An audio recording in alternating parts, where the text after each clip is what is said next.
Welcome, everyone. It's good to have you back for our table talk with Pastor John. We're continuing in the book of Acts, only now it gets pretty heavy. Yeah, it does. It's a marked moment. Yeah. And you say God can take our pain and injustice and use it to spread the good news. Yeah.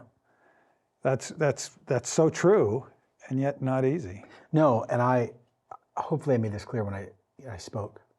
This is not dismissing the injustice. This is not saying that the injustice was okay or shouldn't even be dealt with. But it's just been interesting throughout church history. There is always this reframing that takes place by Christians who suffer, where they begin to see that God chooses to allow stuff to happen, or even stuff that is just evil that's in the world. But God, in that moment, allows that individual to share the good news with people that they probably never would have shared it with. So it's not dismissing or not asking that the injustice would not be dealt with properly, but it's also looking for where could God be glorified and where could the good news spread, even in the worst situations. Yeah. That's so helpful to remember that. Yeah, well, especially, we were talking before, we're sitting here safely in Canada with lots of freedom, but I mean, in the last 4 years, 80%, this was just documented by the 5 major organizations that watch religious violence, or actually persecution as a concept. 80% of religious persecution acts in the world happen against Christians. 8 out of 10 incidences globally are towards Christians. Mm-hmm. Yeah. Wow. Okay. So in Acts, this is kind of a buckle up your seat moment. Yeah. And yet it begins with ongoing positive growth in the church. Right. The deacons are created, and Stephen comes along, and he's a beautiful story. Yeah, incredible story. Can you say more about what stands out to you about him? Yeah, I think that's what I said at the end, I think really matters. Stephen is, there's a unique thing. He's a deacon. He probably has gifts of mercy and maybe administration. At the same time, he's got power gifts. And he's a profound servant. Like he just is an exceptional icon of a leader in a different way than like a Paul or a Moses.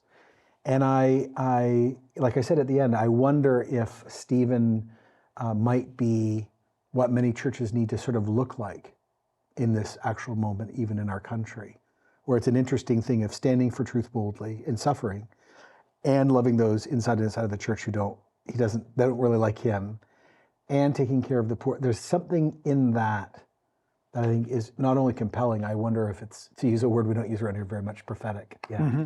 Right. Yeah. And he's prophetic, and yet he gets attacked. Right. And he's doing good things, even to even to the community of the people that attack him, as you point out. Yeah. So what's going on when stuff like that happens? Yeah, I think one of the things that I came to a realization about a decade ago, maybe a little less, I think it's my global upbringing, and I think it's also my Canadian upbringing, where I always believed and was taught, if you're respectful and kind, and you are thoughtful and almost dignified, to use an old word, then people will just put up with you or be okay with you. And I think we need to understand that that's not the way the world works. And I think some Christians, especially in even the Canadian context in the last 10 years, have been a little shocked where but I'm kind and I do love my neighbors and I really don't actually hate anyone. And they thought that was the status quo was going to cover. And it really doesn't cover when you really get to the heart of the gospel and what's proclaimed. Mm-hmm. There's this moment where people are confronted by their own sin, the demonic are involved, the world systems are involved, and they're just like, no. We don't care how thoughtful you are. We don't care how educated you are. We don't care how nice you are. You're actually dangerous, in our opinion. Mm-hmm. I think that shocks a lot of Christians, and I think Stephen's a classic example of, my goodness, he's the guy you want in your neighborhood. Mm-hmm. For sure. But it wasn't enough. Yeah, mm-hmm. Yeah, wow. It's not logic. Right. It's driven by fear. It's driven by hate. It's also driven by spiritual darkness. Right, mm-hmm. Right, okay. That's what we're up against. Yeah, right. And so Stephen gets dragged before the Sanhedrin. Here we are again. Yeah, here we are again. And he speaks boldly, throws gas on the fire, he as does. you say. Yeah, he does. So Talk to us about holy boldness. Yeah, it's interesting how, here's what I love about what Stephen does, and we'll talk about this later, because again, the temptation for us as Christians is as things get more what we would consider dark or oppositional towards us, we want to hide or become inappropriately angry. You'll notice that Stephen tries building every bridge he can before he throws gas. He literally uses the commonality they have in the room, their shared holy history that they all agree upon, trying to show them in mercy, actually, you're doing it again. Not, I'm better and you're worse, because it's their shared history. So his starting point is what it's called elenctics. It's the old word. It's bridge building. It's looking for natural magnetic points that exist between humans to build a bridge to have a difficult conversation. Even in this terrible moment, he's bridge building even when he makes really profound statements. Mm-hmm. And I think that has to be so important for us when we're sitting with a Muslim or a Hindu or an atheist or agnostic or an activist or whoever our neighbor is. There are all these bridges that are there. And even Stephen in his boldness doesn't build a bridge. The bridge is already there. He finds the bridge to even have the difficult conversation. He just doesn't lob the grenade. Right, right. Okay. And so it's getting absolutely terrible. Yeah. And yet God does something at that moment, and he has a vision. Yeah.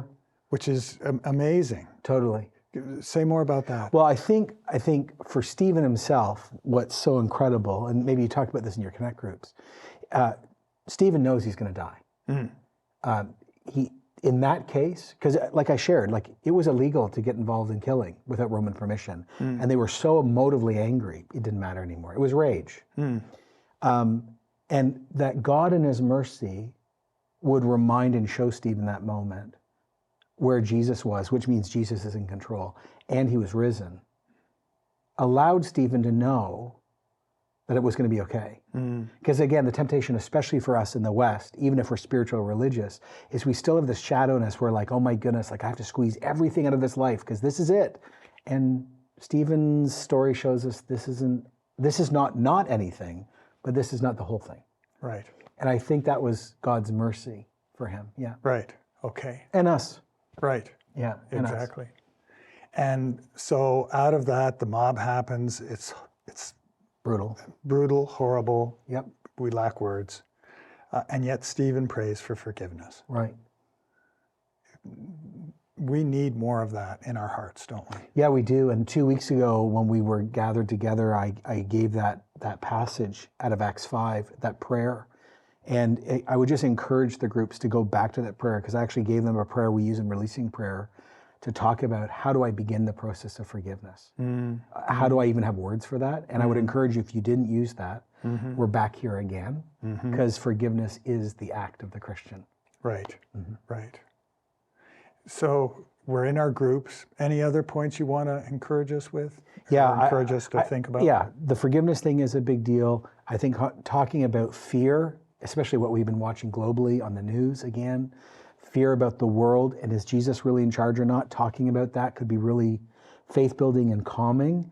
And I think the other thing too is just, not to keep banging the same drum, but we should not be shocked when we're attacked.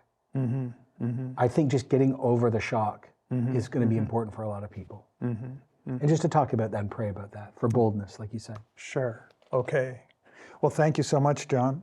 And thank all of you for gathering for your Connect groups. We'll be praying that in these heavier discussions, God will bless you and encourage you to stand up and truly live for him. Yeah. Thanks for joining us. Thanks, everyone.